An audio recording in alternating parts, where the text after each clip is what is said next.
Esiet sveicināti raidījumā Laiks ģimenei. Ir pienācis februārs, un šajā mēnesī mēs katru gadu visā pasaulē atzīmējam laulības nedēļu. Tās laikā mēs dažādos veidos mudinām cilvēkus pievērsties šai brīnišķīgajai dāvanai, kura mums dota jau kopš cilvēces radīšanas – laulībai, ģimenei. Mums katram ir ģimene, kurā mēs piedzimām, neatkarīgi no tā, vai mums bija vai nebija iespēja mūsu vecākus iepazīt. Daļai no mums ir arī ģimene, kuru mēs paši esam izveidojuši, un gal beigās arī draudzi un draugas mums gribas saukt par ģimeni. Un ne tikai saukt, bet arī piedzīvot, ka esam viena liela ģimene, un mums visiem ir viens brīnišķīgs tēvs. Šajā laikā ģimenes institūcijai ir dažādi uzbrukumi. Arī pašas ģimenes piedzīvo kādas grūtības un sarežģījumus, kurām nākas iet cauri. Katrs laikmets nes līdzi savus izaicinājumus, tāpēc šajā laulības nedēļā mēs gribam parunāt par to, kā gudri un drosmīgi pastāvēt šajā laikā. Es esmu ārkārtīgi saviļņota par to, ka turpmākos 5 raidījumus, kurus jums būs iespējams skatīties, mēs veidojām kopā ar kādu īpašu cilvēku.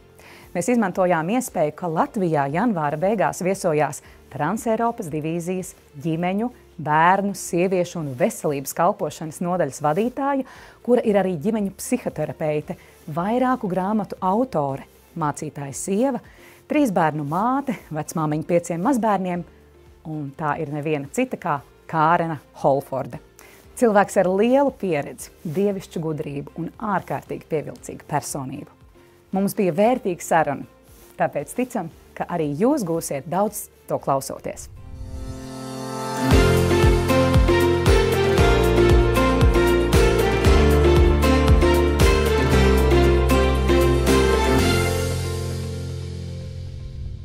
Kāren, mēs esam tik pateicīgi, ka tu esi varējusi apciemot Latviju un savā pārpildītajā nedēļas grafikā atradi iespēju pievienoties mums studijā.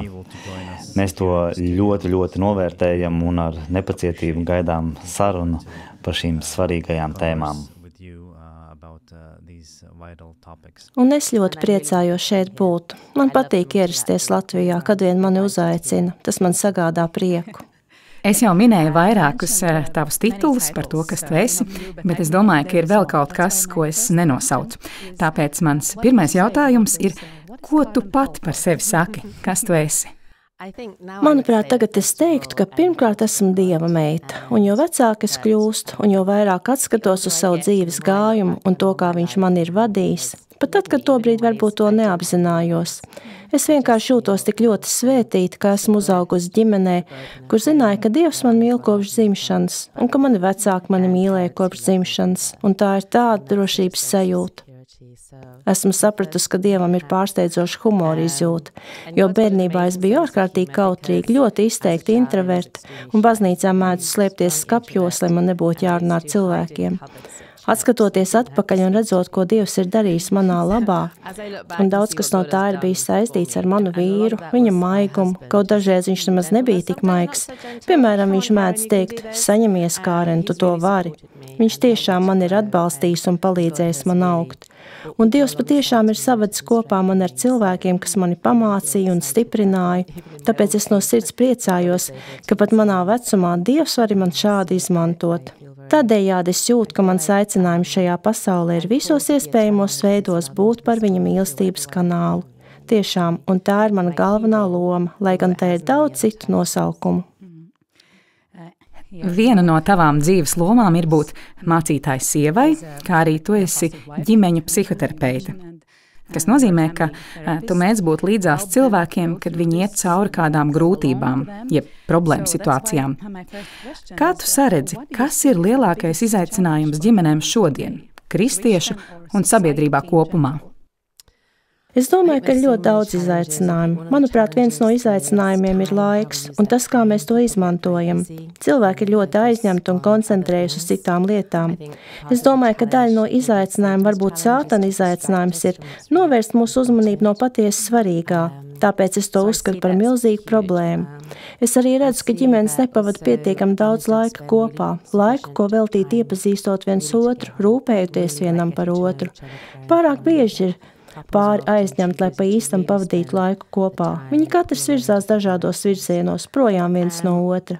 Daudzi pāri, kurus es redzu, kas piedzīvo grūtības, ir pārstājuši būt laipni viens pret otru. Tam var būt dažādi iemesli. Viņiem izceļ savstarpēji konflikti, viņi saskars ar sarežģītām situācijām, vai arī ir pārāk liela aizņemtība. Un tad, kad kāds no viņiem nejūtas pietiekoši aprūpēts vai nesaņem pietiekamu uzmanību no otra, ir daudz lielāka iespēja, ka izcelsies kāds strīds, jo, kad jūtam, ka par mums rūpējas un mūs mīl, mēs nomierināmies un spējam otrā saskatīt to labāko. Taču, ja nejūtamies mīlēt un aprūpēti, mūsu reakcija skatoties uz otru ir: nē, tu mani nemīli. Kaut īstenībā tas nevienmēr tā ir. Tāpēc es domāju, ka problēma ir tajā, ka nepavadām pietiekam daudz laika savstarpējai komunikācijai, stiprinot savu saikni vienam ar otru, audzējot pacietību. Veselīga attiecība izaugsmē nepieciešams laiks, lai mēs varētu izrunāt visus izaicinājumus, lai labāk viens otru saprastu, un, manuprāt, mums visiem problēmu rada tas, ka pēc būtības mēs visi esam sautīgi. Mēs gribam to, ko gribam, un otram vēlamies dot mazāk. Un patiesībā, kad sākam citiem dot vairāk, tas pie mums atgriež tādu svētību veidā, ko sākotnēji varbūt nemaz nevaram iztēloties. Es uzskatu, ka problēmas rodas no zināmas nolaidības dzīves sīkumos, kad neizrādām rūpes ikdienas lietās, kad rodas trūkums savstarpējā komunikācijā, un bieži problēmu saknē ir tas, ka ģimenes centrā nav Dieva mīlestība. Kad mēs kā kristieši varētu piedzīvot Dieva mīlestību vispirms individuāli, tad jau kā pāris, un tad dalīties šajā Dieva mīlestībā ar saviem bērniem, mēs esam zaudējuši šo fokusu. Dažkārt tas ir tāpēc, ka augot tā nekad īsti nesapratām un neapzinājāmies, cik ļoti Dievs mūs mīl. Tas nebija galvenais vēstījums, ko saņēmām. Mēs saņēmām norādes, ko un kā jādara, un draudus, ja to nedarīs, tas būs slikti. Tu esi nepaklausīgs un tev jāsaņem sots.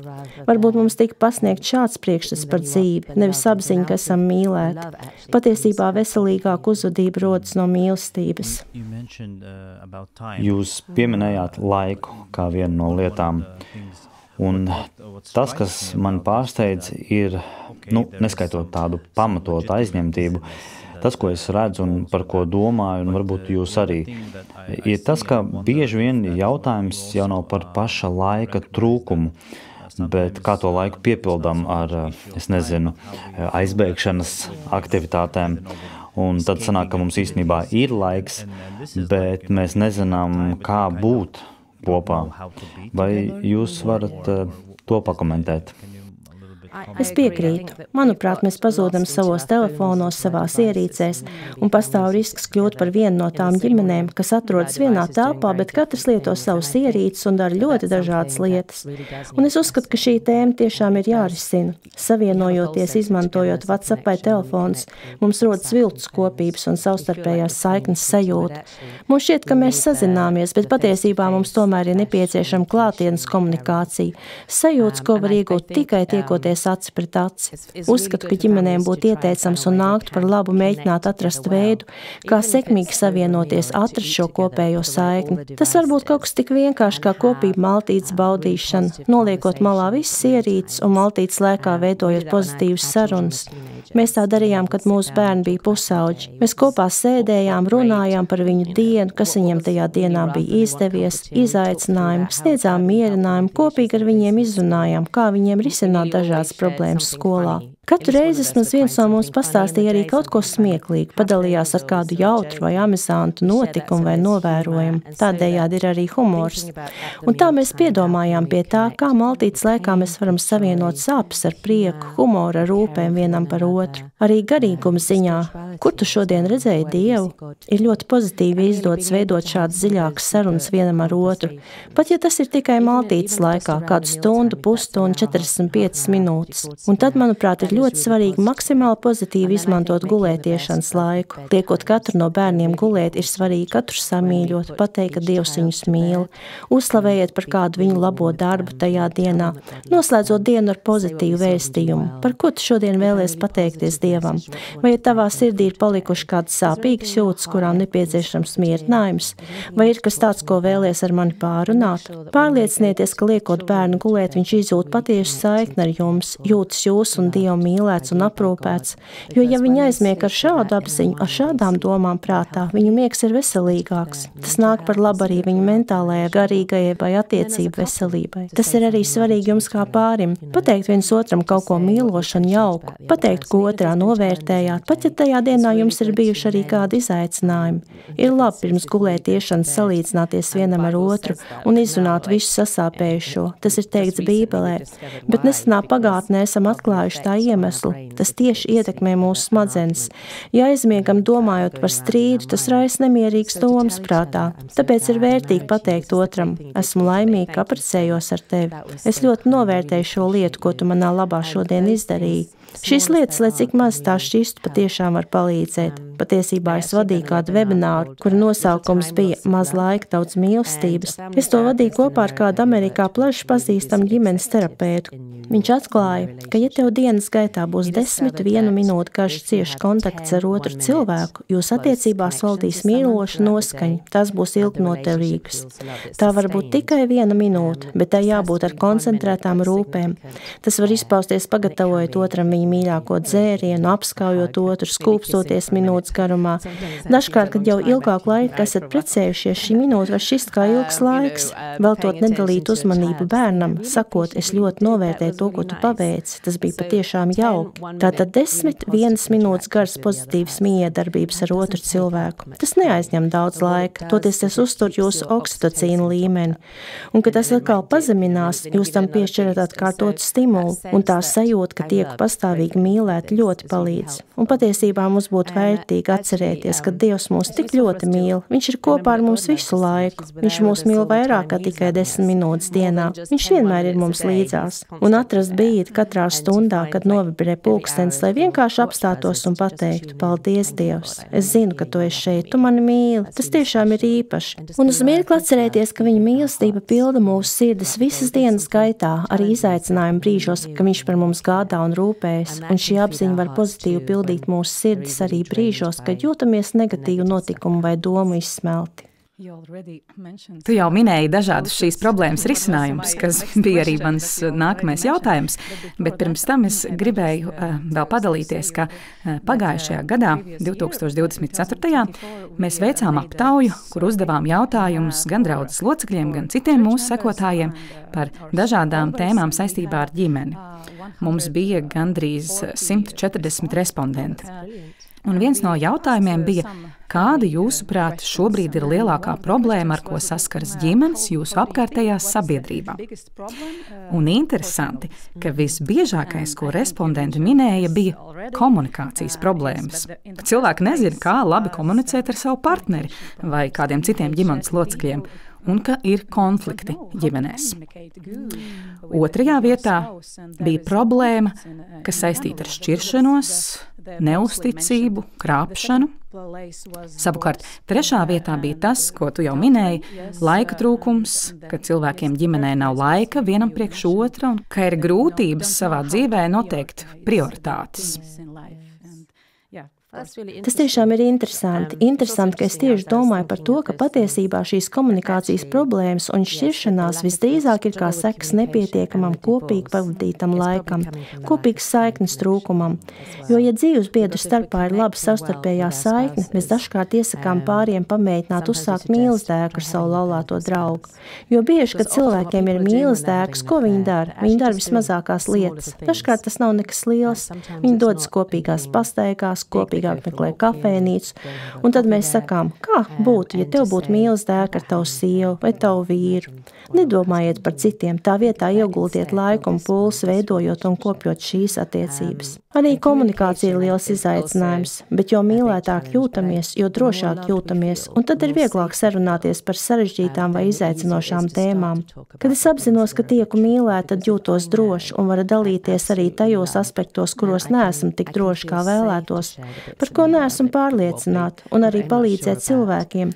Ja jums par kaut ko ir jārunā, kā jūs varat par to sarunāties mīlošā un laipnā veidā? Sākt, radot siltu atmosfēru. Tas noteikti ir pavisam atsevišķs seminārs, bet kā mēs uzsākam sarunas par tēmām, kas ir jāizrunā, bet tā, lai mēs uzreiz neatraujamies un lai otrs nejūtas tā, kā mēs viņam uzbruktu, kas radītu viņos stresu, kā rezultātā mēs abi justos saspringt, un tas nebūtu labi. Tātad, kā risināt šādas sarunas? Bet viss veiksmīgas sarunas, laba komunikācija izriet no sākotnējās sajūtas. Esmu mīlēts un jūtos droši, un ja es tā nejūtos, tad nevar būt īsti godīgs savā komunikācijā. Es neesmu pārliecināts, kā to īsti pateikt. Vai ja es ko saku, tad es apzinos, ka var justies droši savā mīlestībā, kā piemēram, kad esmu kopā ar savu vīru, viņš vēlas runāt par ko nepatīkam. Es apzinos, ka viņš mani mīl, mums ir jāizrunājas un jājūtas mīlētiem, pirms mēs varētu censties otrā kaut ko mainīt. Un vēl viena lieta, ko mēdzu darīt, ja mūsu attiecībās radušies kādi saspīlējumi, es iepauzēju un pārdomāju. Pirms es viņu mainu, ko es varētu darīt citādāk? Es cenšos aizdomāties, vai un kāda būtu atšķirība, ja es rīkotos citādāk. Ja es par to domātu citādāk, jo es vispirms skatos uz sevi. Un tad, ja man tomēr jārunā ar bērniņu, es saku apmēram tā. Es visu cenšos kārtīgi pārdomāt, es nekaitināšu, jo tas nekad labi nebeidzas, bet es teiktu, šajā situācijā, kad kaut kas tam līdzīgs notiek, un te jābūt konkrētiem, tas man liek justies tā, un man ļoti palīdzētu, ja tu darītu tā, nevis šitā. Un tad es varu tev palīdzēt darīt to, kādas ir tavas idejas, un tas ir veids, kā varu izrunāt to, ko vēlos, viņu nevainojot. Vienkārši saku, kad tas notiek, es jūtos tā, un man ļoti palīdzētu, ja tu darītu tā. Un bieži otrs cilvēks nemaz to neapzinās. Mēs esam uzauguši dažādās ģimenēs, mums ir dažādas ekspektācijas, un bieži tas ir komunikācijas mērķis. Jūs kā no rokas grāmatas tik brīnišķīgi nodemonstrējāt, nevis vainot, jūs izdarījāt to un to, bet tas man liek justies šādā veidā. Un man ļoti patika, kā jūs skaisti pieskārāties divām praktiskām lietām ģimenē, kopīgām maltītēm un gulētiešanai. Un kā mēs varam tās maksimāli labāk izlietot tik skaisti, kā mēs varam tiešām iedrošināt bērnus, jo dažreiz, kad mēs viņus ieraugām, pirmā lieta, ko redzam, ka viņi ir nosmērējušies, ka tur kaut kas ir netīrs, kaut kas nav kārtībā, un tad mēs uzreiz to izsakām, un tad viņi sajūtas nepieņemti, un mums jāsāk no sākuma. Bet mēs varam koncentrēties patiesībā uz to, lai viņi justos pieņemti un justos novērtēti. Un arī gulētiešanas laiks, dabiski mēs koncentrējamies vairāk uz mazākiem bērniem, un arī mēs abi ar Dainu redzam, ka tas ir laiks, kad viņi atveras un bieži pāraug dziļās sarunās un saites veidošanā ar vecākiem. Un viņiem bieži vien tajā laikā rodas garīgi jautājumi, ko viņi vēlas pārunāt un citas lietas. Tas ir iedrošinājums mums vecākiem, nelūkoties uz gulētiešanas laiku, kā uz kaut ko, tas ir tik nogurdinoša procedūra, jo, protams, ka tā ir izsmeļoša bieži vien, bet mums tā ir jāizmanto kā lieliska iespēja.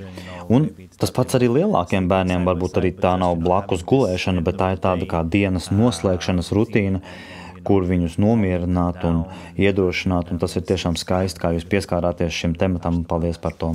Jā, man sanāk pavadīt šo gulētiešanas laiku kopā ar savu 13 gadus veco mazmeitu. Viņai ļoti patīk, kad es veicu viņas gulētiešanas rutīnu kopā ar viņu. Jā, viņa var būt mazliet nekārtīga, bet tā vietā, lai aizrātītu, es viņai saku, Klau, pirms tu dodies gulēt, kā būtu, ja mēs tavu istabu padarītu skaistu? Darīsim to kopā. Un es tiešām viņu iedrošinu, mudinu darboties kopā. Kad mani bērni bija mazi, es sapratu, ka mēs kā vecāki bērniem sakām, ej sakārto savu istabu. Piemēram, jūs to pasakāt 4 vai 5 gadus bērnam, un tad jūs paši aiziet uz viņa istabu un pie sevis nodomājat, pat es nezinu, ar ko šeit sākt. Mēs bērniem liekam kārtot viņu istabas, bet paši viņiem nekad neiemācam, kas tieši viņiem jādara. Tāpēc es to centos padarīt jautru un interesantu. Skat, te ir kaste, tu savāc visu savus mašīnas, es savākšu grāmatas, tad noliksim tās šeit. Tādā veidā jāceņš šo pienākumu padarīt jautrāku. Bērni tos darīt ar prieku.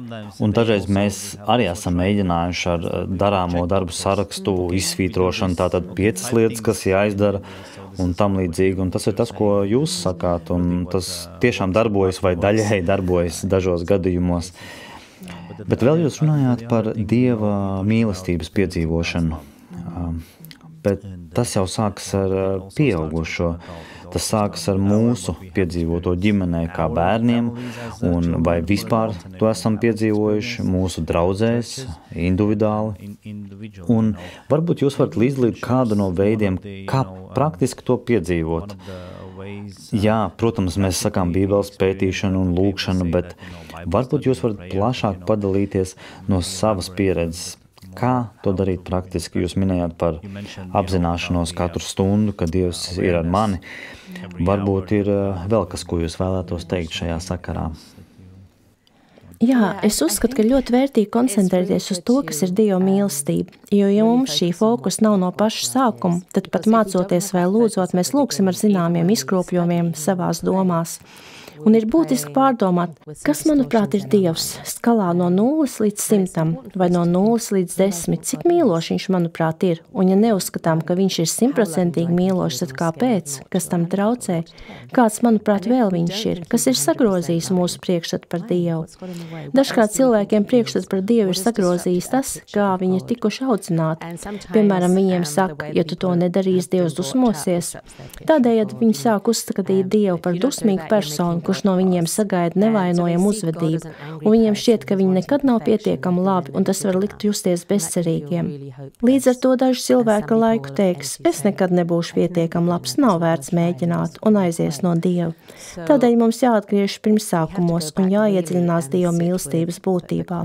Un ja neesam piedzīvojuši īstu mīlestību no līdzcilvēkiem, tad tas ir diezgan grūti. Tādēļ, kad palīdz cilvēkiem, iesaku izvēlēties konkrētas Bībeles raksturvietas, kas ir tikai par Dieva mīlestību. Piemēram, 103. psalmu, 145. psalmu, 1. vēstuli Korintiešiem 13. nodaļu, vēstuli Efeziešiem 3. nodaļu 14. līdz 21. pantu, 1. Jāņa vēstuli 4. nodaļu. Tās visas Dieva mīlestību atspoguļo skaistā veidā.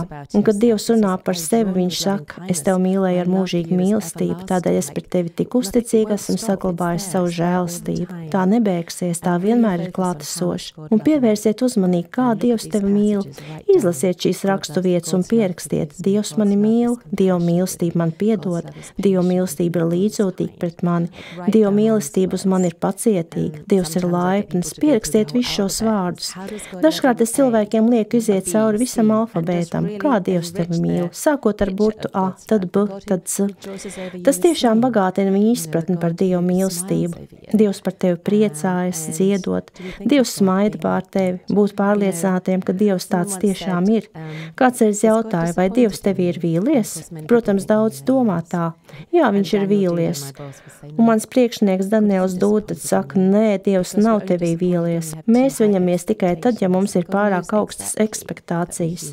Dievs ļoti labi zina, ka mēs esam tikai cilvēki, ka esam trausli un ka esam cēlušies no putekļiem, kā tas ir rakstīts 103. psalmā. Tāpēc patiesībā Dievam nav augstas ekspektācijas. Viņš mūs mīl, kur esam, un viņš vēlas, lai mēs caur viņa mīlestību piedzīvotu bagātīgākas dzīves, ko pilda mīlestība. Tādējādi ieraudzīsim pozitīvu Dieva mīlestības ainojumu. Mēs esam atšķirīgi, daži no mums ir ļoti kognitīvi. Man šķiet, ka lielākā daļa lūkšana, Bībeles lasīšana ir paredzēta kognitīviem, verbāliem cilvēkiem ar burtisku uztveri, bet daudz no mums tādi nav.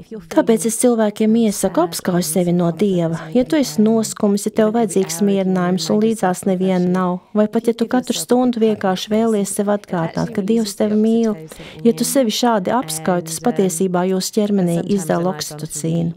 Un dažkārt, kad piedzīvoju grūtus brīžus vai zaudējumus sāpes vai dziļas ciešanas, es vienkārši iztēlojos, ka sēžu Dievu klēpī, un viņš man apskauj. Tobrīd varbūt es iespējams izrādu savas dusmas vai situ viņam ar kulkiem pa krūtīm, kā to mēdz darīt mazi bērni dusmu lēkmēs. Un tad viņš mani tur tā, kā es, piemēram, tur savu mazdēlu, kurš vēl ir zīdainis pāri plecam, un viņš man saka, Kāren, izgāz visas savas dusmas. Un kad nomierinos, viņš saka, Kāren, zini, es tevi mīlu, es zinu, kas notiek, es par tevi rūpējos. Un tad es iedomājos, ko Dievs man teiktu šobrīd, ja viņš mani tagad turētu savās rokās, tieši kādus vārdus viņš man sacītu. Tas vienmēr ir kaut kas patiesi mīloši, iedrošinoši, tā nekad nav kritika, viņš nekad mani nenoniecina, bet vienkārši pieņem. Tāpēc dažkārt mums jāpalīdz citiem cilvēkiem fiziskā veidā, lai viņi burtiski sajustu Dieva mīlestību. lai tas nav tikai kognitīvā līmenī, un izprast, kādi ir mūsu maldīgie priekšstati par Dievu. Arī meklēt visus veidus, kā Dievs tevi mīl, jo mēs to nemēdzam darīt. Dievs pār mums izlej savu mīlestību. Ir kāda dziesma par 10 000 veidiem vai kaut ko tam līdzīgi. Un tā tiešām ir. Dievs mūs mīl ik brīdi, bet mēs nevienmēr apzināmies viņa mīlestību. Kad mēs pieņemam apziņu, ka Dievs mūs mīl katru mirkli, ka katra labā dāvana nāk no viņa, pat katrs elpas vilciens, katra ūdens glāze, viņš mums dod tik daudz, ka mēs daudz no tā mēdzam uztvert kā pašsaprotamu. Bet, kad pilnībā apzināmies viņa mīlestību uz mums un tā kļūst reāla, un mēs to meklējam ikdienā, tas mums palīdz justies mīlētākiem. Un es reiz lūdzu Dievu, palīdz man paplašināt manu izpratni par tavu mīlestību. Es vēlos to izprast vēl vairāk. Es vēlos, lai šī izpratne augtu aizvien lielāk un lielāk, jo es saprotu, ka man kā cilvēkam vissvarīgākais ir piedzīvot, redzēt Dievu mīlestību. Un kāda kundze vārdā Elena Vaita ir teikusi, ka visa mūžība ir laiks, lai mēs aizvien turpinātu paplašināt savu izpratni par Dievu mīlestību, jo tā nekad nebeigsies. Bet mēs to varam sākt darīt jau tagad, mums nav jāgaida, līdz nonāksim debesīs. Ja mēs šobrīd nepiedzīvojam Dievu mīlestību, tev jāatrod veids, kā to piedzīvot, jo Dievs tev mīl vairāk nekā tu jebkad spēsi iedomāties, un viņš priecājas par tevi. Tu viņam sagādā prieku. Ziniet, mani bērni dažreiz pieļauj kļūdas, viņi pieņem muļķīgus lēmumus, un tā nokļūst dažādās sarežģītās situācijās, bet es viņus nekad nepārstāju mīlēt. Es tikai vēlos viņiem palīdzēt šīs grūtības pārvarēt. Un patiesībā manā mīlestībā ir kaut kas tāds, kas liek man teikt, es tevi tik ļoti mīlu, es vēlos tev palīdzēt šo pārdzīvot. Zināmā mērā man mīlestība šādos brīžos šķiet pat īstāka. Tāpēc nedomā, ka ja viss nav perfekti, Dievs tevi nemīl.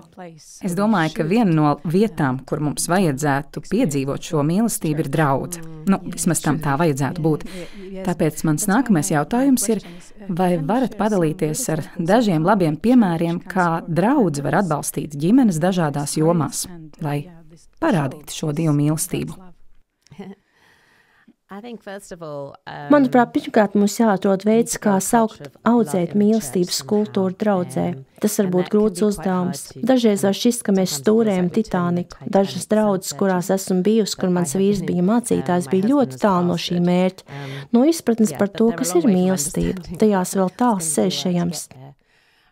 Uzskatu, ka ir svarīgi draudzes kā kopienas centrā nostādīt veselīgas attiecības un pārdomāt to, kā panākt, lai, kad cilvēks atnāk uz draudzi, viņš vienmēr jūt, ka Dievs viņu mīl un ka viņu mīl arī līdzcilvēki. Es domāju, ka tas tiešām ir svarīgi. Kā to izdarīt, ir dažādi veidi, kā mācītājs atspoguļo Dievu mīlestību sabiedrībai, kā mēs kopīgi varam mācīties, ko nozīmē mīlēt. Dažkārt mums nepieciešama kopīga bībeles pētīšana. Apostols Pāvils ir teicis, iedrošiniet viens otru, atbalstiet viens otru, padomājiet, ko tieši tas nozīmē šajā kopienā.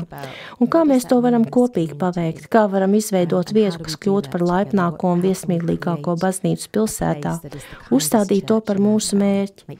Es arī uzskatu, ka sabatskolai un draudzē jābūt vietai, kurā galvenais vēstījums bērniem ir Dievs tevi mīl, un jaunīgotās zināšanas par Jēzus dzīvi ir domāts, lai viņiem labāk palīdzētu to izprast. Lai bērni jūt, šī ir vieta, kur mani mīl, šī ir vieta, kur piedzīvoju Dievu. Man kā bērnam, kas uzauga 60. gados, ļoti paveicās, jo mana draudze bija šāda vieta. Tā bija ārkārtīgi mīloša un laipna draudze, kurā pret bērniem izturējās ar īpašu maigumu, kurā mums kā bērniem palīdzēja pieaugt un uzplaukt. Es arī domāju, ka neskatoties uz to, ka draudzes jau tā ir ļoti aizņemts, mēs kā draudze varētu darīt daudz vairāk tieši vecāku apmācību un laulības kursu jomā. Bieži vien mums jāiemācās no jauna, ko nozīmē būt kristīgam vecākam, ko nozīmē būt kristīgā laulībā, jo mums nav bijuši labi piemēri, ja mēs par to iepriekš neesam aizdomājušies. Izejot patiešām labus kursus, kas mums palīdz izprast kopainu par to, ko darām. Un bieži vien tās ir vienkārši lietas, ko var darīt, lai stiprinātu mīlestību. Tad tas būs atbalsts ģimenēm, kad viņi nonāks situācijās, kurās īsti nezinās, ko darīt. Mums viņus ir jāapmāca un jāpalīdz viņiem to izdarīt. Dažkārt ir vajadzīgi mentori, kas paši ir pārvarējuši grūtības, kas darbotos kopā ar ģimenēm, palīdzot viņiem piedzīvot Dievu mīlestību. Tā var būt kāda cita ģimene, kurai klājas labi. Ieaicināt šādu ģimeni pie sevis, lai redzētu, kā viņi tiek ar visu galā un no tā mācītos.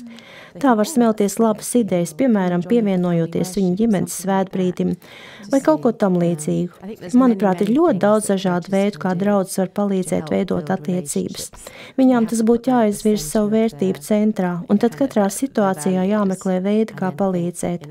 Tas arī nozīmē nepieņemt lēmumus, kas ģimenes šķirtu, piemēram, dažkārt nozīmējot vienu no vecākiem palīdzēt ar ceļa meklētājiem, bet otru ar jaunākiem bērniem, tā liekot abiem vecākiem darboties dažādās komandās, un tas viņus šķir vienu no otra. Manuprāt, veiksmīgākais risinājums ir, ja abi vecāki darbojas vienā nodaļā, jo tad viņi nav šķirti, viņiem ir iespēja kopā darboties un būt aktīviem un produktīviem. Jā, mēs kaut kādā mērā to ļoti labi saprotam, jo mēs to patiešām izbaudām pēdējo pusotru gadu, kur mēs esam varējuši strādāt kopā ģimenes kalpošanā. Pirms tam mēs darbojos vairāk ar jauniešiem, Daina ar mūzikas kalpošanu un, protams, joprojām daram arī lietas atsevišķi. Es palīdzu ceļmeklētājiem un Daina arī ir bērnu kalpošanā iesaistīta, bet mums esot kopā ģimenes kalpošanā, tas ir tiešām radījis pārmaiņas mums. Mēs sākām šo sarunu runājot par izaicinājumiem, bet arī šī raidījuma noslēgumā man vēlreiz gribētos pieskarties šim un uzdot tādu pavisam personīgu jautājumu, protams, ja esat ar mieru. Padalieties lūdzu ar savu personīgo pieredzi, kas ir bijis lielākais izaicinājums jūsu laulībā. Es par to esmu domājis. Laulības gaitā dažādos posmos ir bijuši dažādi izaicinājumi. Manuprāt, pats pirmais izaicinājums ir tas, ka mums ir ļoti atšķirīgas personības, un mēs nākam no atšķirīgām ģimenēm. Es arī domāju, ka viens no lielākajiem izaicinājumiem visiem jauniem pāriem un arī pārējiem pāriem ir mūsu katra individuālās cerības un ekspektācijas. Kad apprecāmies, jo tās nereti izriet no mūsu pašu ģimenēm, un mēs sagaidām, ka mūsu partneri būs tieši tādi, kādus mēs viņus esam iedomājušies. Piemēram, es varbūt sagaidīšu, ka bērnīs mājās uzvedīsies tāpat kā mans tēvs, un viņš varētu sagaidīt, ka es uzvestos tā, kā uzvedas viņa mamma. Mēs varbūt uzskatām, manā ģimenē mamma darīja to un tēvs to. Viņa ģimenē tēvs varbūt rīkojās citādāk, un viņš mūsu ģimeni ir iedomājies tā.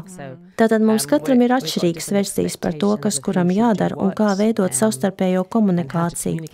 Tāpēc man šķiet, ka sākumā tas bija diezgan liels izaicinājums. Pirmos 2 laulības gadus mēs pavadījām Andrews universitātē, un mums līdzās nebija neviena, kas varētu palīdzēt. Bet lieliskākais bija tas, ka mums bija ļoti īsts cerēšanās laiks un ļoti īsts sadarināšanās. Mēs nokļuvām Andrews universitātē, un bērnī pirmais mācību kurs bija laulība un ģimene. Tā ietvaros mums bija jāapmeklē 2, ja ne 3 laulības semināri, seminārs vecākiem un ģimenes svētbrīžu darbnīca. Tie bija daļa no viņa kursa prasībām, tāpēc mums bija jāpiedalās. Tā sanāca, ka visu, ko nepaspējām iegūt un izzināt pirms laulībām, mēs saņēmām savas laulības pirmajos 3 mēnešos, kad mums bija jāapmeklē šīs nodarbības. Bija arī smieklīgi brīži, piemēram, mēs bijām kādā pāru retrītā, kur viena no galvenajām tēmām bija konflikti. Tolaik mēs bijām tikko apprecējušies, un mums šķita, ka mums nekas tāds noteikti nenotiks. Tad, kad beidzās medus mēnešu fāze, arī mums bija daži konflikti. Tātad mums ir pilnīgi pretējas personības. Zināmā mērā, manuprāt, tās ir sava veida pārunas vai savstarpēja vienošanās. Piemēram, bērnīs ir ekstraverts, viņš ir piedzīvojuma meklētājs un vēlas būt kopā ar daudziem cilvēkiem, lēkt no klintīm un lidot ar delta plānu. Bet man ir bail no augstuma. Es gribu vienkārši palikt mājās un savā istabā lasīt grāmatu. Tāpēc mums ir bijis jāvienojas un jāatrod kopsaucējs, ko nozīmē būt introvertam, kā ar šiem aspektiem sadzīvot. Mūsu laulības sākumā mums bija daži patiešām lieli izaicinājumi saistībā ar noteiktiem jautājumiem, tostarp ar abu pušu paplašinātajām ģimenēm viņu lomu mūsu attiecībās. Tas bija ļoti delikāts un sarežģīts jautājums. Bērnīja māte ir no Vācijas, un viņai bija pavisam atšķirīgas ekspektācijas par to, kādai man jābūt un ko un kā mums jādara. Es tādas lietas pat nevarēju iedomāties. Tas bija diezgan grūts posms, bet tagad viņa ir ļoti jauka kundze gados. Mēs par šiem gadiem esam sadraudzējušās, bet sākumā es jutos ļoti viegli ievainojama, un man šķiet, ka bērnīs varētu kaut ko izmainīt tajā mūsu kopdzīves laikā. Viņš vairāk mani varēja aizstāvēt, bet viņš bija vecākais no 5 bērniem savā ģimenē, un viņam ar māti bija īpaši ciešas attiecības. Viņa tēvs daudz bija prom no ģimenes, tāpēc, manuprāt, viņa mātei bija grūti viņu atlaist. Tomēr mums viss izdevās, un, kad kļuvu par terapeiti, es pamazām sāku izprast, kas notiek viņas dzīvē, viņas piedzīvoto traumu, viņas uzvedību. Un tad es kļuvu daudz līdzjūtīgāk, bet reizēm īpaši sākumā tas bija ļoti grūti. Mēs arī spontānā abortu dēļ zaudējām savu pirmo bērnu, un tā bija mūsu pirmā kopīgā pieredze ar zaudējumu un bēdām. Tolaik mēs vēl atradāmies Andrewsā, Amerikā, un šī pirmā saskarsmes zaudējuma un sērām bija liels izaicinājums, bet mēs nolēmām, ka es nekad neraudāšu vienatnē, un mēs to kopīgi pārvarējām, un tas mūs pat zināmā mērā vēl vairāk satuvināja. Un tad, protams, mums piedzima bērni, un tie ir pavisam jauni izaicinājumi ar uzvedību un tam līdzīgiem aspektiem. Manuprāt, mums galvenais ir bijis vienmēr, ka mēs ar visu tiekam galā kopā. Tas mūs neizšķirs. Mēs pie tā strādāsim, līdz atradīsim risinājumu. Daļai mēs to iemācījāmies tajos laulības semināros, ko apmeklējām mūsu laulības sākumā, un daļai to apgavām, kad kļuvām par ģimenes terapeitiem, bet arī caur kopdarbu ģimenes kalpošanas nodaļā, līdzīgi kā to darāt jūs. Ja rīkosiet laulību retrīti, jums pašiem vispirms viss šīs lietas ir jāapgūst, un jums ir jāizdomājas, kā šīs lietas ietekmē mūs. Mums pašiem jāizmēģina visu, ko mācat. Apziņa, ka mēs visu laiku mācamies un augam kopā, tiešām ir bagātinājusi mūsu attiecības. Svarīgi apzināties, ka mēs vienmēr mainīsimies un meklēt risinājumu, kā mēs vislabāk mīlestībā tiksim galā ar šīm pārmaiņām. Tās pārunāsim un pieliksim pūles, lai nezaudētu ciešo savstarpējo saikni. Kā ir ar izaicinājumiem tagad?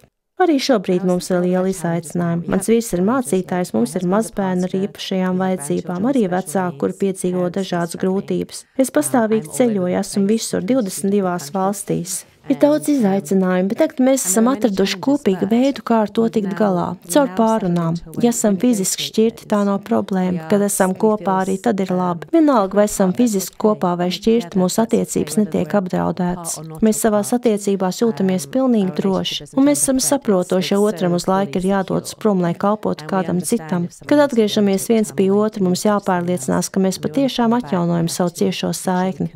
Tātad arī tas ir savu veidu izaicinājums, bet tas ir pozitīvs, labām emocijām pildīts izaicinājums. Tāpēc mēs plānojam, ko mēs kopīgi darīsim, kad abi atgriezīsimies mājās. Paldies, ka padalījies savā pieredzē un ka dalies tik ļoti atklāti tajā. Jā, man liekas, jūs runājat par tik būtiskajiem attiecību pīlāriem, attiecības ar paplašināto ģimeni laiku, kad dzīvē ienāk bērni, un tad arī par laiku, kad esat projām viens no otra ilgākā periodā kā pāris. Mēs tiešām augsti vērtējam šo sarunu, un jūs esat mūs aizkustinājusi ar sirdi sildošo vēsti par Dievu mīlestību, un kā tā ir tiešām redzami ieausta katrā lietā, ko jūs darāt, un ir tik skaisti to redzēt.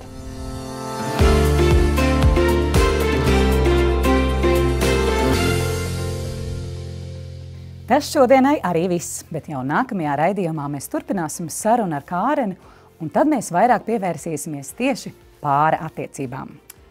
Ja guvāt kaut ko no šī raidījuma skatīšanās, noteikti ielieciet sirsniņu pie šī raidījuma vai arī ierakstiet to komentārā. Mēs ļoti priecāsimies lasīt jūsu atsauksmi.